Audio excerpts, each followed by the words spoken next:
नमस्कार, मैं जया गुप्ता। इस वीडियो में मैं RSCIT एग्ज़ाम के लिए महत्वपूर्ण प्रश्नों का टेस्ट पेपर 8 लेकर आई हूँ। इसके पहले मैंने RSCIT एग्ज़ाम के महत्वपूर्ण प्रश्नों के 7 टेस्ट पेपर के वीडियोस मेरे चैनल पर बना रखे हैं, जिन्हें आप मेरे चैनल पर जाकर देख सकते हैं। मुझे विश्वास है, यदि आप मेरे टेस्ट पेपर की सहायता से तैयारी करेंगे तो आपको शानदार रिजल्ट प्राप्त होगा। तो आइए देखते हैं RSCIT एग्जाम के लिए महत्वपूर्ण प्रश्नों का टेस्ट पेपर 8। मैं आपको क्वेश्चंस बताऊं उससे पहले मैं आपसे निवेदन करूंगी कि यदि आपने मेरे चैनल को सब्सक्राइब नहीं किया है तो कृपया मेरे चैनल को सब्सक्राइब कीजिए, बेल आइकन को हिट कीजिए ताकि मेरे नए वीडियोस के नोटिफिकेशन आपको तुरंत प्राप्त हो। देखते हैं इंपॉर्टेंट क्वेश्चंस RSCIT एग्जाम के लिए। पहला प्रश्न है, पावर पॉइंट में पहले से ही इंसर्ट इमेज को एडिट करने पर क्या घटित होता है। 4 उत्तर दिए हैं। सोर्स फाइल जो पहले से इंसर्ट की हुई थी वो चेंज नहीं होती है। दूसरा है, सोर्स फाइल जो पहले से इंसर्ट की हुई थी चेंज हो जाती है। तीसरा है, जब आप प्रेजेंटेशन को सेव करते हैं तो सोर्स फाइल चेंज हो जाती है। और चौथा है, उपरोक्त में से कोई नहीं। तो इसका सही उत्तर है ए, सोर्स फाइल जो पहले से इंसर्ट की हुई है उसमें कोई चेंजेस नहीं होते हैं। दूसरा प्रश्न है, मोशन पाथ क्या है। 4 उत्तर दिए हैं। एनिमेशन एंट्रेंस इफेक्ट का एक प्रकार, स्लाइड को बढ़ाने का एक तरीका, एक स्लाइड पर आइटम्स को मूव करने की एक विधि, उपरोक्त सभी। तो इसका सही उत्तर है सी, एक स्लाइड पर आइटम को मूव करने की एक विधि को मोशन पाथ कहा जाता है। अगला प्रश्न है, एक वर्कशीट में रो तथा कॉलम टाइटल को होल्ड करने हेतु ताकि जब वर्कशीट को स्क्रॉल किया जाए तो वे स्क्रॉल न हो, निम्न में से क्या उपयोग किया जाता है। 4 उत्तर दिए हैं। Unfreeze panes command, freeze panes command, hold title command, split command. तो इसका सही उत्तर है freeze pane command. Freeze pane command से आपका कर्सर जिस जगह है उसके ऊपर की सभी रो और लेफ्ट के सभी कॉलम फ्रीज हो जाएंगे और बाकी की स्क्रीन जब आप स्क्रॉल करेंगे तो ऊपर नीचे मूव होती है। तो इसलिए फ्रिज पेन कमांड से आप टाइटल को होल्ड कर सकते हैं। अगला प्रश्न है, एक सूत्र बनाने के लिए आप किसका उपयोग कर सकते हैं। 4 उत्तर दिए हैं। सेल वैल्यू का, लेकिन सेल संदर्भों का नहीं। सेल रेफरेंस यानी सेल संदर्भ का नहीं, बल्कि सेल वैल्यू का। तीसरा है, सेल वैल्यू का या सेल संदर्भ का नहीं, हालांकि दोनों एक समय पर नहीं होते हैं। चौथा है, सेल वैल्यू और सेल संदर्भ दोनों का। तो इसका सही उत्तर है सेल वैल्यू और सेल संदर्भ दोनों का, अर्थात हम सेल वैल्यू और सेल रेफरेंस दोनों का यूज करके फार्मूला बना सकते हैं। अगला प्रश्न है, वर्कशीट के एक स्थान से फॉर्मेटिंग को कॉपी करके किसी दूसरे स्थान पर फॉर्मेटिंग अप्लाई करने के लिए आप किसका उपयोग करेंगे।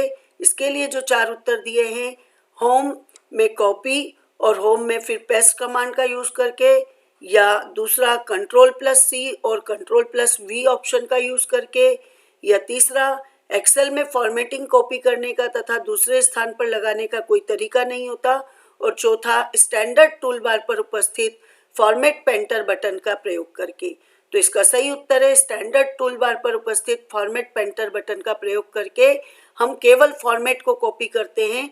जिस फॉर्मेट को हमें कॉपी करना है वहां पर हम कर्सर रख के फॉर्मेट पेंटर बटन पर क्लिक करेंगे तो हमारा कर्सर ब्रश के रूप में चेंज हो जाएगा और जहां हमें फॉर्मेटिंग अप्लाई करनी है वहां पर उसको ले जाकर फेरेंगे तो फॉर्मेट कॉपी हो जाता है। अगला प्रश्न है, छठा, दस्तावेज में हेडर और फुटर डालने का मूल उद्देश्य क्या है। इसके लिए 4 उत्तर दिए हुए हैं। उन चीजों को डॉक्यूमेंट में प्रविष्ट करने के लिए जिसे प्रत्येक पृष्ठ पर दोहराया जाना है। दूसरा है, पृष्ठ के प्रारंभ और समापन को चिन्हित करने के लिए। तीसरा है, बड़े दस्तावेज को अधिक पठनीय बनाने के लिए। और चौथा है, मुद्रित होने पर पृष्ठ, हेडर और फुटर दस्तावेज पर दिखाई देने के लिए। इसका सही उत्तर है ए, उन चीजों को डॉक्यूमेंट में प्रविष्ट करने के लिए जिसे प्रत्येक पृष्ठ पर दोहराया जाना है। तो उन्हें हम बार बार नहीं लिखते, हेडर फुटर में लिख देते हैं तो वो हर पेज के हेडर और फुटर एरिया में दिखाई देने लगते हैं। अगला प्रश्न है 7वां, वर्ड 2010 में रिबन किसकी एक श्रृंखला से बनता है? इसके लिए 4 ऑप्शन दिए हैं, गेट्स, विंडोज, टैब्स और डोर। तो इसका सही उत्तर है टैब्स। MS वर्ड 2010 में रिबन जो बनते हैं वो टेप का एक कलेक्शन होता है, एक संग्रह होता है। यहाँ वर्ड विंडो के शीर्ष में यानी ऊपर की तरफ टैब और आइकन की एक रो होती है जो हमें किसी निश्चित कार्य को करने के लिए उन कमांड को जल्दी से खोजने, समझने और उपयोग करने की अनुमति देती है, जो कि हमें स्क्रीन पर ही दिखाई देते हैं, जिससे हम फटाफट कार्य कर सकते हैं, हमारा टाइम बचता है। अगला प्रश्न है, विंडोज 10 फाइल एक्सप्लोरर रिबन पर किस टैब का उपयोग करके आप फाइल और फोल्डर्स को हिडन और विजिबल बना सकते हैं? इसके लिए 4 ऑप्शन दिए, होम, व्यू, शेयर, फाइल। तो इसका सही उत्तर है व्यू। तो व्यू टैब का उपयोग करके आप फाइल और फोल्डर को हिडन और विजिबल बना सकते हैं। अगला प्रश्न है, निम्न में से कौन सा असली सुरक्षा और प्राइवेसी रिस्क का उदाहरण नहीं है? इसके 4 उत्तर है, हैकर्स, वायरस, स्पैम, आइडेंटिटी। तो सही उत्तर है हैकर्स। हैकर्स एक व्यक्ति होता है जो कि तकनीकी समस्या को दूर करने के लिए कंप्यूटर, नेटवर्किंग या अन्य कौशल का उपयोग करता है। अगला प्रश्न है 10वां, निम्न विकल्पों में से आप किस प्रोग्राम को विंडोज 10 से कैसे अनइंस्टॉल कर सकते हैं? इसके लिए 4 उत्तर दिए हैं, सेटिंग में जाकर एप्स एंड सर्विस पे जाएंगे, दूसरा है कंट्रोल पैनल पे जाके प्रोग्राम में जाकर प्रोग्राम एंड फीचर्स पर जाएंगे, तीसरा है ए और बी दोनों, और डी है उपरोक्त में से कोई नहीं। तो इसका सही उत्तर है ए और बी दोनों। हम सेटिंग में जाके एप्स और सर्विस पे जाके भी उनको अनइंस्टॉल कर सकते हैं, या कंट्रोल पैनल में जाकर प्रोग्राम में जाकर प्रोग्राम एंड फीचर्स में जाके भी उनको अनइंस्टॉल कर सकते हैं। अगला प्रश्न है, एक CD/DVD/ ब्लू रे डिस्क में अधिकतम क्षमता कैपेसिटी किसकी होती है? 4 उत्तर दिए हैं, CD, DVD, ब्लू रे डिस्क, इनमें से कोई नहीं। तो सही उत्तर है ब्लू रे डिस्क। मैं यहाँ आपको एक जानकारी जरूर देना चाहूँगी कि एक CD जो होती है वो 700 मेगाबाइट तक का डेटा यानी 700 MB तक का डेटा स्टोर कर सकती है। एक सिंगल लेयर DVD जो होती है उसमें 4.7 GB तक का डेटा स्टोर होता है, जबकि डबल लेयर डिस्क में 8.5 GB तक का डेटा स्टोर हो सकता है। और एक सिंगल लेयर ब्लू रे डिस्क में 25 से लेके 33.4 GB तक का डेटा स्टोर होता है, जबकि एक क्वाड लेयर ब्लू रे डिस्क में 128 GB तक का डेटा स्टोर हो सकता है। अगला प्रश्न है, यह जानने के लिए कि आधार कार्ड बना या नहीं किस नंबर पर कॉल करते हैं, यानी इसका टोल फ्री नंबर कौन सा है? इसके लिए 4 ऑप्शन दिए, 1915, 1915, 1073, 1930, 1947। तो इसका सही उत्तर है 1947। आप 1947 पर कॉल करेंगे तो आपको आधार कार्ड के बारे में जानकारी मिल जाएगी। ऊपर दिए गए सारे नंबर भी किसी न किसी की कार्य के लिए टोल फ्री नंबर है, पर आधार कार्ड का टोल फ्री नंबर है 1947। अगला प्रश्न है, डैश डैश डैश अकाउंट एक विशेष उपयोगकर्ता अकाउंट है जो कंप्यूटर पर लगभग विंडोज 10 की हर सेटिंग तक पहुंचा देता है। इसके लिए 4 ऑप्शंस दिए हैं, स्टैंडर्ड, हेलो, एडमिनिस्ट्रेटर, गेस्ट। तो उसका सही उत्तर है एडमिनिस्ट्रेटर। एडमिनिस्ट्रेटर का जो अकाउंट होता है वह एक विशेष अकाउंट होता है जो कंप्यूटर पर लगभग विंडोज 10 की हर सेटिंग पे हमें पहुंचा देता है। इसके बाद अगला प्रश्न है, जन सूचना पोर्टल के संदर्भ में निम्न में से क्या असत्य है? 4 उत्तर दिए, सूचना प्राप्त करने हेतु आधार पंजीकरण आवश्यक है, पोर्टल का URL https://jansuchna.rajasthan.gov.in है। तीसरा है, सरकार की सभी योजनाओं की जानकारी एक ही स्थान पर उपलब्ध है। चौथा है, आम जन को सरकारी विभागों, प्राधिकरणों, निगम की सूचनाएं आसानी से उपलब्ध करवाना। तो इसका सही उत्तर है, सूचना प्राप्त करने हेतु आधार पंजीकरण आवश्यक है। तो ऐसा नहीं होता है, सूचना पोर्टल पर हमें आधार पंजीकरण की आवश्यकता सूचना प्राप्त करने के लिए नहीं पड़ती है। तो इसलिए ये इसका सही उत्तर है। अगला प्रश्न है, आयुष्मान भारत महात्मा गांधी राजस्थान स्वास्थ्य बीमा योजना के संदर्भ में निम्न में से क्या असत्य है? इसके 4 उत्तर दिए हुए हैं। 1.10 करोड़ से भी अधिक नागरिकों को सरकारी व निजी अस्पतालों में निःशुल्क इलाज कराना, आयुष्मान भारत योजना व राष्ट्रीय खाद्य सुरक्षा अधिनियम NFSA के अंतर्गत आने वाले परिवार शामिल, IPD में रोगियों को नगद रहित इलाज और अस्पतालों में निःशुल्क OPD की सुविधा। तो इसका सही उत्तर है अस्पतालों में निःशुल्क OPD की सुविधा। ये आयुष्मान भारत महात्मा गांधी राजस्थान स्वास्थ्य बीमा योजना के अंतर्गत नहीं आता है। बाकी ऊपर दिए गए तीनों आंसर इसके अंतर्गत आते हैं, इसलिए चौथा उत्तर असत्य है। अगला प्रश्न है, कंप्यूटर वायरस 4 उत्तर दिए। डेटा को हानि पहुंचाता है, संक्रमित कंप्यूटर में उपयोग किए जाने पर रिमूवेबल ड्राइव पर आपके ज्ञान के बिना प्रतिलिपि बना देता है, केवल परेशान करता है, उपरोक्त सभी। तो इसका सही उत्तर है उपरोक्त सभी, क्योंकि वायरस डेटा को हानि भी पहुंचाता है। जो संक्रमित कंप्यूटर होता है उसमें आपकी जानकारी के बिना कॉपी कर देता है और आपको परेशान भी करता है, तो इसलिए इसका सही उत्तर है उपरोक्त सभी। अगला प्रश्न है, जन आधार कार्ड संख्या में कितने अंक शामिल होते हैं? इसके 4 उत्तर दिए हुए हैं, 10, 12, 14 और 16। तो सही उत्तर है 10। जन आधार एक नंबर, एक कार्ड और एक पहचान योजना है जिसका मुख्य उद्देश्य राज्य के निवासियों और परिवार की जनसांख्यिकी एवं सामाजिक आर्थिक सूचनाओं का डेटाबेस तैयार करना और जन आधार कार्ड के माध्यम से परिवार और उसके सदस्यों की पहचान और पता दस्तावेज के रूप में मान्यता प्रदान करता है। 18वां प्रश्न है, सभी सरकारी विभागों और संगठनों द्वारा शेयर किया हुआ राजस्थान के लिए एक भौगोलिक सूचना प्रणाली व्यवस्था है। इसके 4 उत्तर दिए हुए हैं, राजमेघ, राज सेवा द्वार, राजनेट और राजधारा। तो सही उत्तर है राजधारा। राजधारा ऐप के द्वारा हम घर बैठे मोबाइल से निकाले अपने खेत, डिजिटल जमाबंदी, नकल, गिरदावरी सबकी जानकारी प्राप्त कर सकते हैं। अगला प्रश्न है, ऑनलाइन शॉपिंग किस प्रकार के लेन देन का उदाहरण है? इसमें 4 उत्तर दिए, B2B, B2C, C2C, C2B। तो इसका सही उत्तर है B2C, यानी business to consumer online shopping का एग्जाम्पल है, जिसमें बिजनेसमैन से कंज्यूमर को शॉपिंग करवाई जाती है। अगला प्रश्न है, निम्न में से कौन सा एक माइक्रो ब्लॉगिंग का उदाहरण है? इसके लिए 4 उत्तर दिए हैं, Twitter, Google plus, Instagram, Gmail. तो सही उत्तर है ट्विटर, और मैंने यहाँ पर आपको ट्विटर का लोगो भी बताया हुआ है, और मैंने अपने पिछले वीडियो में भी बताया था कि वर्तमान में ट्विटर का नाम चेंज होकर एक्स हो गया है। अगला प्रश्न है, बैंक में किस प्रकार का खाता खोला जा सकता है? 4 उत्तर दिए, बचत खाता, चालू खाता, आवर्ती खाता, उपरोक्त सभी। तो इसका सही उत्तर है उपरोक्त सभी।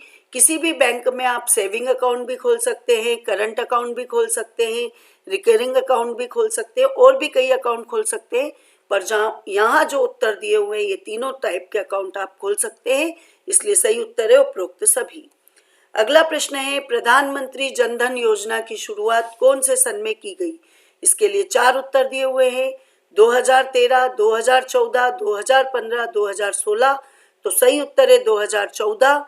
2014 में प्रधानमंत्री जनधन योजना PMJDY राष्ट्रीय वित्तीय समावेशन मिशन है, जो कि वहनीय तरीके से वित्तीय सेवाओं, बैंकिंग, बचत तथा जमा खाते, विप्रेषण, ऋण, बीमा, पेंशन सबकी पहुंच को सुनिश्चित करता है, और डायरेक्ट जो भी व्यक्ति इन खातों का यानी मालिक होता है उसी के अकाउंट में ये पैसा डायरेक्ट पहुंचता है। अगला प्रश्न है, निम्नलिखित में से सबसे उपयुक्त विकल्प चुनें। इसके लिए 4 उत्तर दिए हुए हैं, इलेक्ट्रॉनिक भुगतान प्रणाली में डेबिट कार्ड और क्रेडिट कार्ड का उपयोग किया जा सकता है। दूसरा है, OMR का पूरा नाम ओनली मैग्नेटिक रीडर है। तीसरा है, स्काइप सिस्टम सॉफ्टवेयर का एक उदाहरण है। चौथा है, प्रिंटर की आउटपुट गुणवत्ता हर्ट्ज में नापी जाती है। तो इसका सही उत्तर है, इलेक्ट्रॉनिक भुगतान प्रणाली में डेबिट और क्रेडिट कार्ड का प्रयोग किया जा सकता है। ये सही उत्तर है, बाकी के तीनों उत्तर गलत है। इसलिए इसका सही आंसर है ए। अगला प्रश्न है, यह एक इलेक्ट्रॉनिक उपकरण है जिसका उपयोग खुरदरा स्थानों पर कार्ड भुगतान प्रक्रिया में किया जाता है। 4 उत्तर दिए हुए, POS, ATM, net banking, OTP. तो सही उत्तर है पीओएस। पीओएस यानी पॉइंट ऑफ सेल, ये मशीन होती है, एक इलेक्ट्रॉनिक उपकरण है जिसके माध्यम से जब आप परचेसिंग करते हैं तो आप पेमेंट करते वक्त debit card, credit card, prepaid card या क्यूआर स्कैनिंग के माध्यम से अपना भुगतान कर सकते हैं। अगला प्रश्न है, मॉडेम के द्वारा टेलीफोन लाइन से आने वाले एनालॉग सिग्नल को डिजिटल सिग्नल में बदलने की प्रोसेस को क्या कहा जाता है? इसके 4 उत्तर दिए हुए हैं, मॉड्यूलेशन, डीमॉड्यूलेशन। ए और बी दोनों उपरोक्त में से कोई नहीं, तो सही उत्तर है डीमॉड्यूलेशन। मॉड्यूलेशन प्रोसेस होती है डिजिटल सिग्नल को एनालॉग सिग्नल में कन्वर्ट करना, यानी कंप्यूटर से सिग्नल को टेलीफोन लाइन में पहुंचाना, वो मॉड्यूलेशन कहलाता है। फिर बाद में जब हम रिसीवर एंड पे पहुंचेंगे तो वापस से एनालॉग सिग्नल को डिजिटल में कन्वर्ट करने की प्रोसेस डीमॉड्यूलेशन कहलाती है। और इन दोनों प्रोसेस को पूरा करने के लिए जो डिवाइस लगता है, जो कि इन दोनों प्रोसेस के नाम से बना हुआ है, उसको कहा जाता है मॉडेम। और यहाँ पर सही उत्तर है, चूंकि एनालॉग को डिजिटल में कन्वर्ट कर रहे हैं तो वो प्रोसेस कहलाएगी डीमॉड्यूलेशन। अगला प्रश्न है, इसका मुख्य उद्देश्य वेबसाइट का प्रमाणीकरण, गोपनीयता और डेटा के आदान प्रदान की अखंडता है तथा यह व्यापक रूप से उन वेबसाइटों के लिए उपयोग में लिया जाता है जहां पर वित्तीय लेन देन होता है या फिर डेटा को गोपनीय रखने की जरूरत होती है। इसके लिए 4 उत्तर दिए हैं, प्रोटोकॉल, डीएनएस, गूगल, एचटीटीपीएस। तो सही उत्तर है एचटीटीपीएस। अगला प्रश्न है, गैर लाभकारी और अन्य संगठनों द्वारा प्रयोग में लिया जाने वाला टॉप लेवल डोमेन है। इसके लिए 4 उत्तर दिए हैं, .com, .net, .edu, .org। तो सही उत्तर है .org। .org आमतौर पर गैर व्यावसायिक संगठनों के द्वारा उपयोग किया जाता है जो कि ऑर्गेनाइजेशन को रिप्रेजेंट करता है। .com व्यावसायिक वेबसाइट के लिए यूज किया जाता है। अगला प्रश्न है, यह एक इंटरनेट बोट है जो वेब अनुक्रमण के लिए www को व्यवस्थित तरीके से ब्राउज करता है। इसके लिए 4 उत्तर है, web server, web crawler, search engine, web browser. तो इसका सही उत्तर है वेब क्रॉलर। अगला प्रश्न है, यूजर इंटरफेस के स्क्रीन के नीचे की ओर एक बार होती है तथा इस पर स्टार्ट मेन्यू होता है। इस बार को कहा जाता है, 4 उत्तर है, title bar, task bar, status bar, menu bar. तो सबसे नीचे जो लाइन होती है वो कहलाती है टास्क बार। यहाँ मैंने पिक्चर में इसे रेड करके दिखाया हुआ भी है, तो सही उत्तर है टास्क बार। अगला प्रश्न है, निम्न में से मोबाइल ऑपरेटिंग सिस्टम का उदाहरण नहीं है। 4 उत्तर दिए हैं, विंडोज, आईओएस, यूनिक्स और सिम्बैन। तो सही उत्तर है यूनिक्स। यूनिक्स एक मोबाइल ऑपरेटिंग सिस्टम नहीं है, बाकी के तीनों मोबाइल ऑपरेटिंग सिस्टम हैं। अगला प्रश्न है, हार्डवेयर को ऑर्गेनाइज तथा कंट्रोल करने वाला सॉफ्टवेयर कहलाता है। 4 उत्तर है, operating system, application software, utility programme, उपरोक्त सभी। तो इसका सही उत्तर है ऑपरेटिंग सिस्टम। ऑपरेटिंग सिस्टम वो प्रोग्राम होता है जो कि हमारे हार्डवेयर को ऑर्गेनाइज और कंट्रोल करने या मैनेज करने का कार्य करता है। निम्न में से असत्य कथन का चयन करें। 4 उत्तर दिए, ट्रैक पॉइंट और एक छोटे जॉयस्टिक की तरह कार्य करता है। ट्रैक बॉल भी एक माउस की तरह होता है जिसमें बॉल शीर्ष पर स्थित होती है। जॉयस्टिक गेम नियंत्रक डिवाइस है। इसके और चौथा है, स्कैनर का इस्तेमाल दस्तावेजों को प्रिंट करने में किया जाता है। तो इसमें गलत कथन है, स्कैनर का इस्तेमाल दस्तावेजों को प्रिंट करने में किया जाता है, जबकि ऐसा नहीं है। स्कैनर का इस्तेमाल हम केवल दस्तावेजों को कंप्यूटर में इंसर्ट करवाने के लिए करते हैं, तो इसलिए ये गलत उत्तर है। अगला प्रश्न है, निम्न में से कौन सा शब्द MS वर्ड से संबंधित नहीं है? इसके 4 उत्तर दिए हैं, clip art, header footer, presentation, bookmark और हाइपरलिंक। तो सही उत्तर है प्रेजेंटेशन। प्रेजेंटेशन MS वर्ड से संबंधित नहीं है, ये पावर पॉइंट से संबंधित है। बाकी के तीनों शब्द क्लिप आर्ट, हेडर फुटर और बुकमार्क एंड हाइपरलिंक ये सब वर्ड से संबंधित है। अगला प्रश्न है, ऐसा हार्डवेयर डिवाइस जो यूजर से इंफॉर्मेशन स्वीकार करता है, इंफॉर्मेशन को इलेक्ट्रॉनिक सिग्नल में कन्वर्ट करता है तथा उसके बाद प्रोसेसर को संचारित करता है, कहलाता है। 4 उत्तर दिए, input device, output device, processing device, storage device.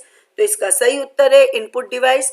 Input device ऐसा हार्डवेयर डिवाइस होता है जो यूजर से इंफॉर्मेशन लेके इंफॉर्मेशन को इलेक्ट्रॉनिक सिग्नल में कन्वर्ट करते हुए प्रोसेसर को प्रोवाइड करवाता है, जिसे बाद में प्रोसेसर प्रोसेस करके आउटपुट डिवाइस के द्वारा हमें डिस्प्ले करता है।